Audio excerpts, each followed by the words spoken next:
Hey guys, yesterday I had you read this poem for the first time, The Second Coming by William Butler Yeats. Uh, I am a big fan of this poem. I like a lot of Yeats's stuff, uh, and it's an interesting poem, obviously very apocalyptic, but can be kind of confusing when you first read it. And I don't, to a certain degree, it always is a little bit confusing, but there's some stuff that I wanted to point out to you that might affect a second reading. The biggest thing that has helped people understand how they're supposed to read this is to know that it was published in, I believe, 1919. If you're thinking about why that's important, well, Yeats was writing this right at the end or right after the First World War. So all of a sudden, all this stuff about the blood-dimmed tide being loosed and mere anarchy in the world, all that stuff starts to make more sense when you realize he just witnessed the First World War. So that in itself is probably going to change the way that you are reading this, especially that first stanza. And I want to just inform you about a few other things that might help you understand it. So of all, there's this turning and turning in the widening gyre. And the first thing you should do when you read a poem, after you read it the first time, is make sure you know what the words actually mean. If you just go, whatever, it's just a thing, then you'll never really be able to understand the poem. So here we have gyre. Now, a gyre is kind of like a conical shape, like this. And here's some intersecting gyres. Yeats had some crazy beliefs, like weird,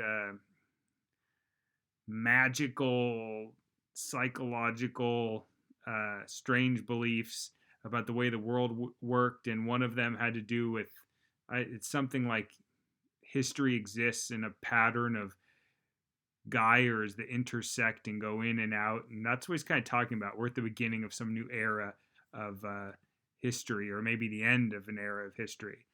So that's what he's talking about here. I'll let you read the rest of it, but I wanted to come into a couple things. The Second Coming, that's the title of the poem. Now, what does that mean? Some of you probably know right away. Others of you might not. It is an illusion. It's a biblical illusion.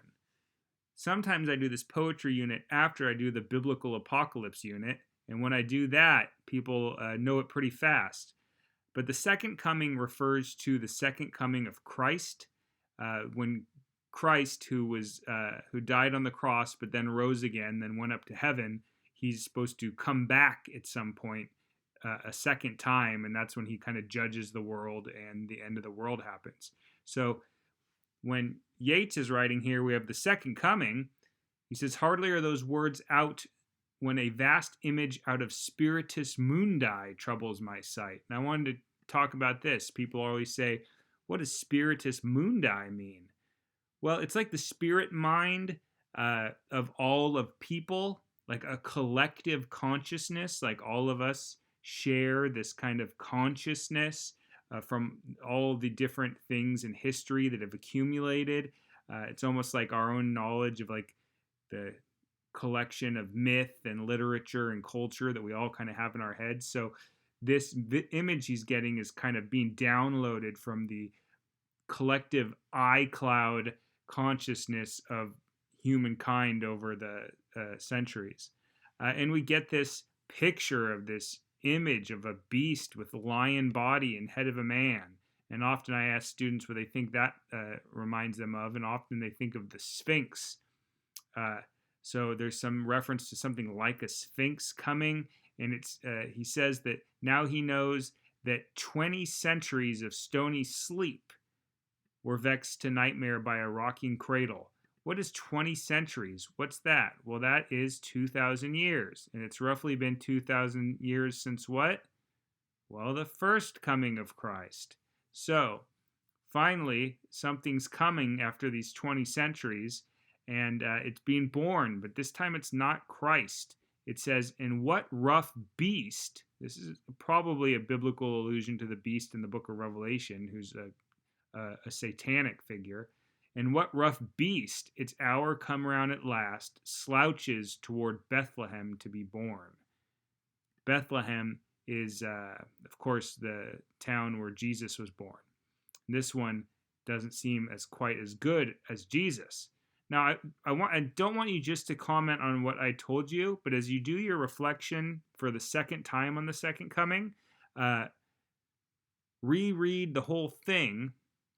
But now that's some information that might help you understand it better. All right, guys. Thank you.